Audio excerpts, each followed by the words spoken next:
আল্লাহ তুমি আমাকে আশরাফুল মাখলুকাতের ভিতর থেকেও মুমিন করেছো। মাবুদ আমি তোমার প্রতি খুশি আনন্দিত।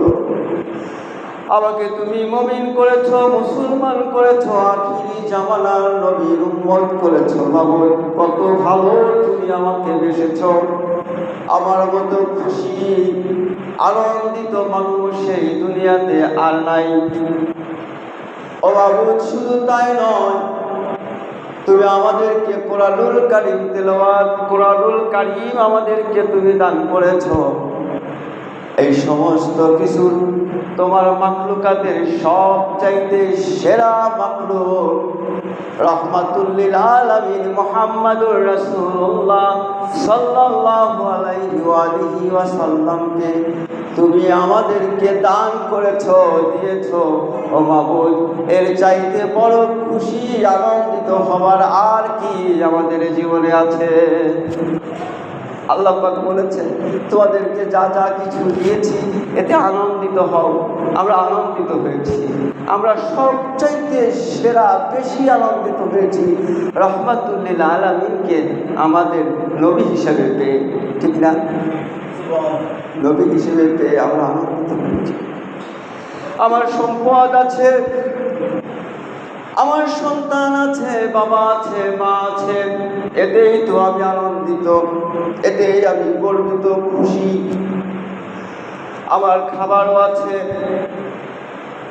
ঘুম আসার জন্য আল্লাহ পাক রব্বুল আলামিনের পক্ষ থেকে আমার কাছে রহমতও আছে। আমার হাঁটার জন্য গায়ের শক্তিও আছে। আমি ন্যাংরা লুলার মতো না, তার চাইতে ভালো আছি। এটা আমার কাছে আনন্দের একটা বিষয়। কিন্তু সবচাইতে সেরা আনন্দ হলো আমি রাহমাতুল লিল আলামিনের উম্মত হতে পেরেছি। আমরা রাহমাতুল লিল আলামিন আখিরি জামানার নবীর উম্মত হতে পেরেছি। এই জন্য আল্লাহ রাব্বুল আলামিনের কাছে আনন্দিত।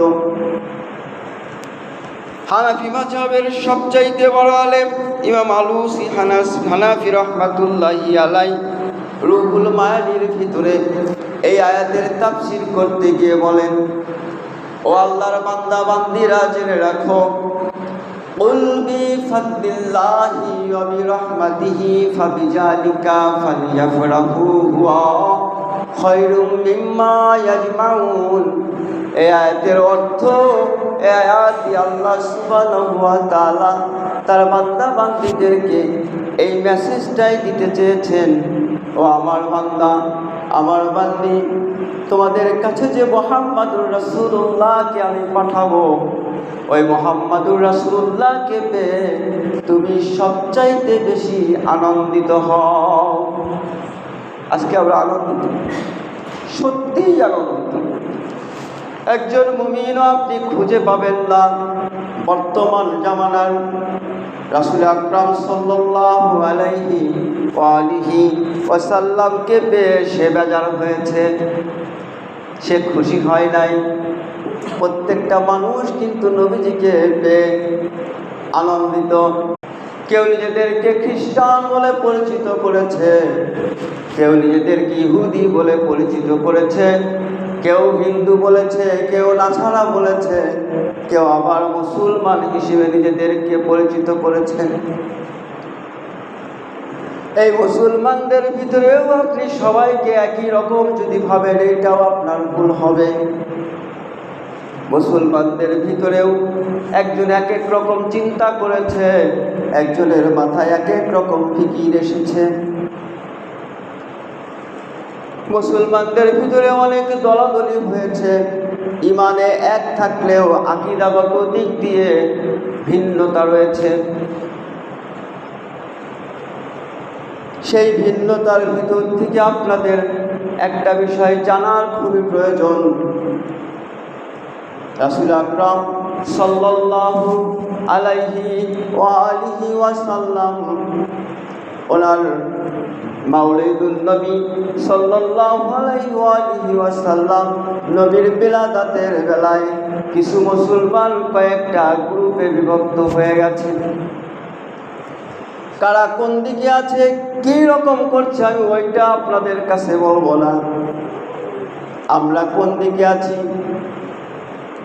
আল্লাহর নবীর সাহাবীরা গ্রাম কোন দিকে ছিল, পরবর্তী জামানার আইমায়ে মুজতাহিদিনরা কোন দিকে ছিল, আমাদের কোন দিকে যাওয়া উচিত, এই ব্যাপারটা নিয়ে একটু আলোচনা করার চেষ্টা করব। আমার নবীজি যখন পৃথিবীতে আসলেন, মানুষ তো নয়, গোটা জগতের ভিতরে যত প্রকারের মাখলুক ওই আল্লাহ সুবহানাহু ওয়া তাআলা সৃষ্টি করেছেন। গোটা জগতের ভিতরে যত মাখলুক আল্লাহ পাক সৃষ্টি করেছেন, এই মাখলুক বলতে আপনি মেঘমালাকেও ধরতে পারেন, পিপিলিকাকেও ধরতে পারেন, তৃণলতাকেও ধরতে পারেন, নদীকে ধরতে পারেন, পাহাড় জঙ্গল যা কিছু আল্লাহ পাক তৈরি করেছেন, সমস্ত মাখলুক আর এক মাখলুকের কাছে বলা শুরু করলো। একটা মাখলুক আর একটা মাখলুকের কাছে বলা শুরু করলো, তোমরা একজন আরেকজনের কাছে বলে দাও আজকে রাতে রাহমাতুল লিল আলামিন জগতে ভূমিষ্ঠ হবে। শুধু এই মাখলুকগুলো না, দুনিয়ার মাখলুকগুলো না, আল্লাহর প্রত্যেকটা পর্দের ফেরেশতারা, প্রত্যেকটা শ্রেণী, যত ফেরেশতা, যত পর্বের রয়েছে, প্রথম আসমান, দ্বিতীয় আসমান, আসমানের ভিতরে আরো রকমের সেক্টর, যত সেক্টরের ফেরেশতা আছে এক রকমের ফেরেশতা, যত দূর যাচ্ছে গুনগুন গুনগুন করে করে আরেক ফেরেশতাদের কাছে প্রচার করে দিচ্ছে, আজকে রাতে রাহমাতুল লিল আলামিন দুনিয়াতে ভূমিষ্ঠ হবে। আপনি আমি কষ্ট তো পাই না, কেউ নবীর আগমনে কষ্ট পাই না, খুশি হই।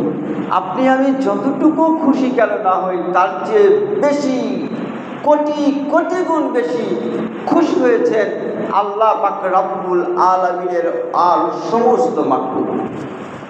শুধু মানুষ ছাড়া, মানুষ এত খুশি হয় নাই যত খুশি আল্লাহ পাক রব্বুল আলামিনের অন্যান্য মাখলুকেরা খুশি হয়েছে। এত খুশি অন্য কেউ হতে পারে না।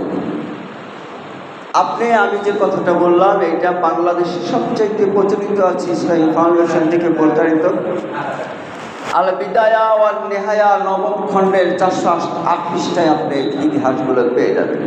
কারা কারা খুশি হয়েছিল, মাখলুক, টোটাল মাখলুক। হযরত ইবনে আব্বাস রাদিয়াল্লাহু তাআলা আনহু বলেন, রাসূল আকরাম সাল্লাল্লাহু আলাইহি ওয়াসাল্লাম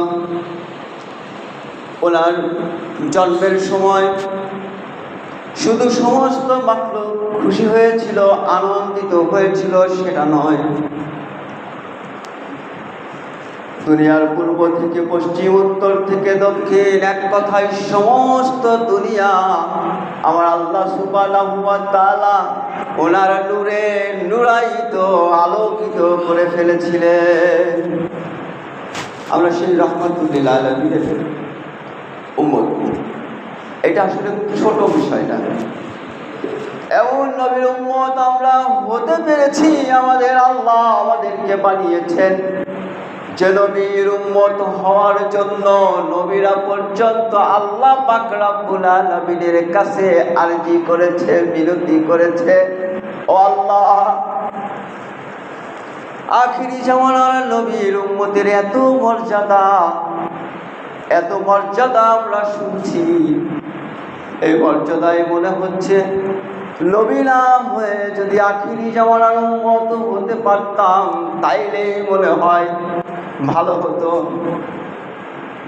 আল্লাহ পাক এই দোয়াও কবুল করেছেন, নবীদের দোয়া তো আল্লাহ পাক কবুল করেন। এই জন্য একজন নবীকে আল্লাহ সুবহানাহু ওয়া তাআলা এই নবীর উম্মত করার জন্য আবার পৃথিবীতে পাঠাবেন। জানেন তো সেই নবীর নাম কি? জানেন তো?